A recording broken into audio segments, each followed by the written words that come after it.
Hi everyone, அனைவரும் இப்பொழுது 2025 எவ்வாறு இருக்கும் என்பதை ஆவலுடன் எதிர்பார்த்து காத்து கொண்டிருக்கிறோம். இந்த 2025 வருடம் ஏதாவது நமக்கு ஒரு நல்ல செய்தி கிடைக்குமா என்பதில் எல்லாருக்கும் எதிர்பார்ப்பு என்பது இருந்து கொண்டுதான் இருக்கிறது.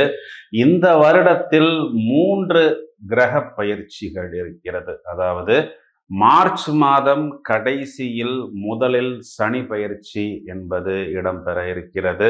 பிறகு மே மாதத்தின் நடுப்பகுதியில் ராகு பயிற்சி, ராகுவுடன் சேர்ந்த கேது பயிற்சி மற்றும் குரு பயிற்சியும் இடம்பெறவிருக்கிறது.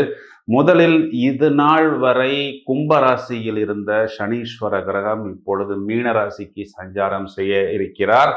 மீனராசியில் இருக்கக்கூடிய இந்த ராகு என்ற கிரகம் எதிர் திசையில் கும்பராசியை நோக்கி வரவிருக்கிறார். இந்த பக்கம் கன்னி ராசியில் இருக்கக்கூடிய இந்த கேது என்ற கிரகம் சிம்ம ராசிக்கு வர இருக்கிறார். பிறகு குரு பயிற்சியின் பொழுது இது நாள் வரை ரிஷபராசியில் ஜென்ம குருவாக இருந்த குரு பகவான் மிதுன ராசியில் அமர்ந்து தனது சொந்த வீட்டை, அதாவது தனுர் ராசியை சமசப்தம பார்வையாக பார்க்க இருக்கிறார். இந்த பயிற்சிகள் ஒவ்வொன்றும் ஒவ்வொரு ராசிக்கும் என்ன தாக்கத்தை கொடுக்க போகிறது என்பதை இப்பொழுது நாம் விரிவாக காண இருக்கிறோம்.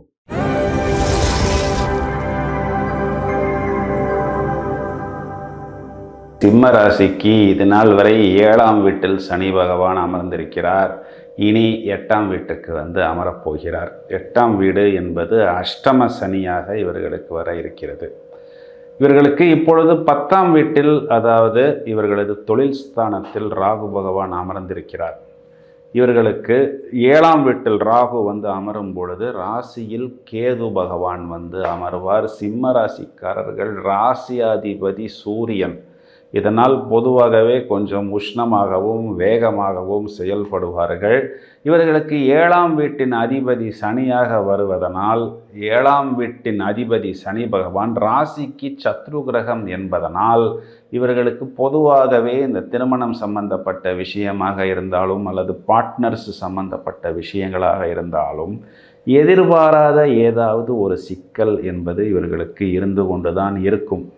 அதாவது இவர்களுக்கு 7ஆம் வீட்டின் அதிபதி சனி என்பதாலும் இதனால் வரை 7ஆம் வீட்டில் ராகு என்பவர் இன்விசிபிள் பிளானட், கண்ணுக்கு தெரியாத பிரச்சனைகள் இவர்களுக்கு திருமண வாழ்வில் இதனால் வரை இருந்தாலும், அதாவது ஒரு விதத்தில் சொல்ல வேண்டும் என்றால் கதறினாலும் சிதறினாலும் ராஜா ராஜாதான் என்று சொல்வதை போல் மேன்மக்களே என்று நாம் சொல்வதை போல் இவர்களுக்கு பலவிதமான பிரச்சனைகள், குறிப்பாக திருமணம், காதல் தோல்வி, நிச்சயிக்கப்பட்ட திருமணம் நின்றுவிட்டது.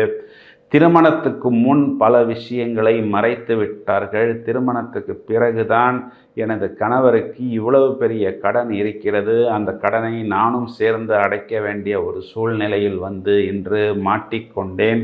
இப்பொழுது நான் இந்த திருமணத்தை ரத்து செய்துவிட்டு பிரிந்து விட்டால் பிறகு இதையே காரணமாக வைத்து எனது தங்கச்சிக்கு திருமணம் நடக்காது, உங்கள் அக்காவுக்கே வாழ்க்கை எவ்வாறு ஆகிவிட்டது என்று குறிப்பாக எனது தம்பிக்கோ தங்கச்சிக்கோ வருத்தப்பட வேண்டிய ஒரு சூழ்நிலை ஏற்படும். வேறு வழியில்லாமல் நான் இவருடன் வாழ்ந்து கொண்டு இவரது கடனையும் இவரது சுமையையும் முழுவதுமாக எனது தலையில் வைத்து விட்டார்கள் என்று பல இடங்களில் பல விதங்களில் சிம்ம ராசிக்காரர்கள் வருத்தப்பட்டு கொண்டுதான் இருக்கிறார்கள். இவர்களுக்கு அஷ்டமத்தில் சனி பகவான் செல்வதும் 7ஆம் இடத்தில் இப்பொழுது ராகு பகவான் வரவிருப்பதும் என்ன செய்ய போகிறது? அதாவது அஷ்டமத்தில் சனி பகவான் வரும்பொழுது ஏதாவது ஒரு பிரச்சனை, அது ஆரோக்கியம் சம்பந்தப்பட்ட விஷயங்களாக இருந்தாலும் உடல் உபாத்தியம் சம்பந்தப்பட்ட விஷயங்களாக இருந்தாலும், குறிப்பாக நாம் கொடுக்கக்கூடிய கமிட்மெண்ட், சார் நான் இன்று வேலைக்கு வரவில்லை என்ற ஒரு வார்த்தையை நீங்கள் கொடுத்திருப்பீர்கள். ஆனால் உங்களது முதலாளி சார் நான் இன்று வேலைக்கு வரவில்லை என்பதை நான் வேலைக்கு வரவில்லை என்று எடுத்துக்கொண்டு உங்களுக்கு ஒரு டெர்மினேஷன் ஆர்டரை கொடுத்து விடுவார்கள். ஏதோ ஒரு நல்லது செய்வதற்கென்று நாம் ஒரு வார்த்தையை சொல்லியிருப்போம். எதிர்முனையில் இருப்பவர்கள் இன்னொரு நபரை பற்றி நம்மிடம் கேட்டுக்கொண்டிருப்பார். அவர் அங்கே அதனை ரெக்கார்டு செய்து கொண்டிருக்கிறார் என்று தெரியாமல் ஒரு ஆர்வ மிகுதியில் நாம் அதனை பேசிவிடுவோம். பிறகு ஒரு சபையில் அனைவருக்கும் முன் நாம் பேசிய விஷயங்கள் நமக்கே பாதகமாக வந்து நமக்கு பிரச்சனைகளை கொடுத்து கொண்டிருக்கிறது என்பதை பின்புதான் உணர்வோம். நாம் கொடுக்க வேண்டிய விஷயங்களை கொடுக்கக்கூடிய நபர்களுக்கு கொடுக்க முடியாத ஒரு சூழ்நிலையும் நமக்கு ஏற்படும். நமது குழந்தைகள் சம்பந்தப்பட்ட விஷயத்தில் சின்ன சின்ன நெருடல்கள் என்பது வராமல் நாம் புத்திசாலித்தனமாக பார்த்து கொள்ள வேண்டும். அதாவது வழக்கமான ஒரு போக்கு எவ்வாறு இருக்கிறதோ அவ்வாறே போவது புத்திசாலித்தனம். புதிதாக நான் கல்லூரியை மாற்றுகிறேன், டியூஷன் வாத்தியாரை மாற்றுகிறேன், நான் யூனிவர்சிட்டியை மாற்றுகிறேன் என்று சொல்லி ரிஸ்க் எடுக்காமல் அந்த யூனிவர்சிட்டி அங்கீகரிக்கப்பட்டுள்ளதா, அதிலிருந்து வரக்கூடிய விஷயங்கள் என்று பலரால் ஒத்துக்கொள்ளப்படுமா என்பதை நீங்கள் முழுவதுமாக விசாரித்து கொள்ள வேண்டும். இங்கு குருவின் பார்வை 5ஆம் வீட்டுக்கு வருவதனால் குழந்தைகள் சம்பந்தப்பட்ட விஷயத்தில் குறிப்பாக மே மாதத்துக்கு பிறகு நீங்கள் எடுக்கக்கூடிய முடிவுகளில் ஒரு தெளிவு என்பது கண்டிப்பாக கிடைக்கும். 7ஆம் வீட்டில் ராகு வந்து அமர்கிறார். ஆனால் உங்களுக்கு இதில் என்ன ஒரு லக் என்றால், குருவின் பார்வை 7ஆம் வீட்டுக்கு வருவதனால் திருமணத்துக்கு வரக்கூடிய வரன்களில் முதலில் சொந்தமாக எங்களுக்கு வீடு இருக்கிறது என்று சொல்வார்கள். அந்த வீட்டின் மதிப்பு ஒரு 50 லட்சம் ரூபாய் இருக்கும் என்றால் அந்த வீட்டின் பேரில் ஒரு 60 லட்சம் ரூபாய் கடன் இருக்கும்.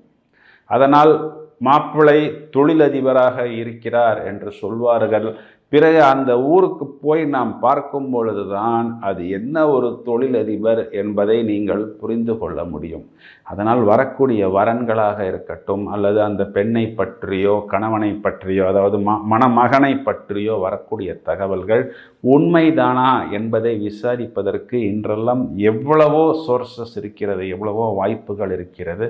பூரணமாக அலசி ஆராய்ந்து எந்த ஒரு முடிவை நீங்கள் எடுக்க வேண்டும் என்றாலும் மே மாதத்துக்கு பிறகு எடுப்பது புத்திசாலித்தனம். அஷ்டமத்தில் சனி பகவான் வருகிறார்.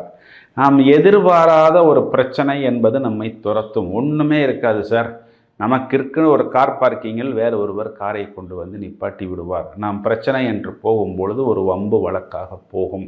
நாம் யாருக்கோ ஏதோ ஒரு விஷயத்துக்கு ஷூரிட்டி போட்டிருப்போம், கேரண்டி கையெழுத்து போட்டிருப்போம். இந்த கையெழுத்தெல்லாம் நாம் போடும் பொழுது அனைத்து விஷயங்களும் படிக்காமலே போட்டு விடுவோம். பிறகு அவர் காணாமல் போய் விடுவார். அந்த கடனுக்காக நாம் போய் பதில் சொல்ல வேண்டிய ஒரு அமைப்பு என்பது ஏற்படும்.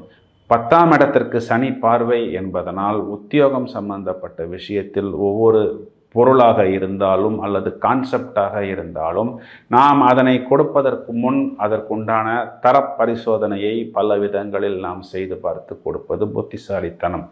இந்த அனைத்து விஷயங்களையும் உங்களுக்கு தாங்கி பிடித்து உங்களுக்கு அனுகூலமாக நிற்பது 11ஆம் வீட்டில் சஞ்சாரம் செய்யக்கூடிய குரு பகவான். இவர் 3ஆம் இடம் என்று சொல்லக்கூடிய வெற்றி ஸ்தானத்தையும் பார்க்கிறார். மேலும் இவர் 5ஆம் இடம் என்று சொல்லக்கூடிய புத்திரம் பூர்வீகம் சம்பந்தப்பட்ட விஷயங்களையும் பார்க்கிறார்.